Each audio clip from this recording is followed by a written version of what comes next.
I didn't know anything else, so I didn't know if I would ever fit in anywhere. I thought everywhere was like this. So you felt very isolated. Very. So you felt very isolated. Isolated মানে হচ্ছে সবার থেকে বিচ্ছিন্ন থাকা বা একা থাকা। এখানে বলছে শি ফেল্ট ভেরি আইসোলেটেড, সে খুব একাকিত্ব অনুভব করছিল।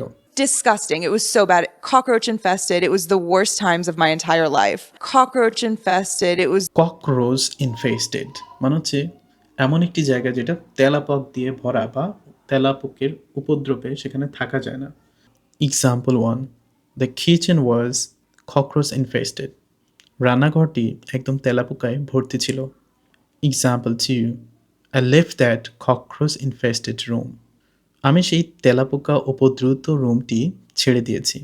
things to put my body through the ringer and lose this weight so drastically. Lose this weight so drastically. এখানে দারুণ একটা ওয়ার্ড ইউজ করছে, ড্রাস্টিকলি মানে হচ্ছে কোনো কিছু হঠাৎ বড় আকারে বা খুব দ্রুত বদলে যায়। For example, my weight drop drastically, আমার ওজন খুব দ্রুতই কমে গেল। So your experience with therapy has helped you dealing with that body image, dealing with that. Dealing with মানে হচ্ছে কোনো পরিস্থিতি বা সমস্যা সামলানো। ফর এক্সাম্পল, আমি dealing with a difficult customer, আমি একজন কঠিন কাস্টমারকে সামলাচ্ছি। Yep. It's crippling, it's debilitating. It's crippling, it's debilitating.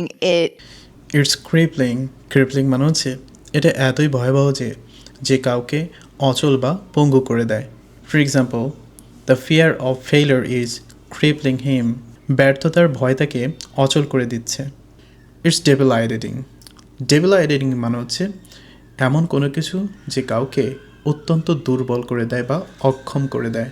For example, the constant pain is debilitating him, অবিরাম ব্যথা তাকে দুর্বল করে দিচ্ছে। Because that is around the time that I started dissociating. ডিসোসিয়েটিং মানে হচ্ছে বাস্তবতা থেকে বিচ্ছিন্ন হয়ে যাওয়া বা দূরে চলে যাওয়া। She is dissociating from the world, সে পৃথিবী থেকে বিচ্ছিন্ন হয়ে যাচ্ছে। Another example, trauma causes to him to start dissociating, আঘাতের কারণে সে বাস্তবতা থেকে দূরে সরে যাচ্ছে।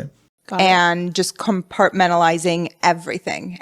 And just compartmentalizing everything. দারুণ একটা ওয়ার্ড হচ্ছে কম্পার্টমেন্টালাইজিং, মানে হলো মনের আলাদা আলাদা অংশে নিজের চিন্তা বা অনুভূতিকে ভাগ করে রাখা। She is compartmentalizing his work stress, সে তার কাজের চাপকে আলাদা করে রাখছে। Another example, she is good at compartmentalizing emotions, সে আবেগকে আলাদা করে রাখতে পারদর্শী। It wasn't until therapy that I realized how detrimental that is. Detrimental মানে হচ্ছে অত্যন্ত অপকারী বা ক্ষতিকর। Smoking is detrimental to health, ধূমপান স্বাস্থ্যের জন্য ক্ষতিকর। Another example, noise is detrimental to my sleep, কোলাহল আমার ঘুমের জন্য অপকারী। Scooch things under the rug and hope that they go away. Scooch things under the rug. স্কুজ মানে হচ্ছে কোনো কিছু সরিয়ে জায়গা করে দেওয়া। For example, squeeze things over to make room, জায়গা করতে জিনিসগুলো একটু সরিয়ে দাও। Another example, can you squeeze your things a bit, তুমি কি তোমার জিনিসগুলো অল্প একটু সরাবে? সো গাইস, মিয়া খলিফা আর অ্যালেক্সের ইন্টারভিউ থেকে পার্ট 2 আমরা শেষ করলাম। এরপরে পার্ট 3 আসছে। আপনাদের কেমন লাগছে এই পডকাস্ট থেকে ইংরেজি শিখতে অবশ্যই আপনারা কমেন্টে আমাকে জানাবেন। পরবর্তীতে পার্ট 3-তে দেখা হচ্ছে। Thank you so much, have a great day.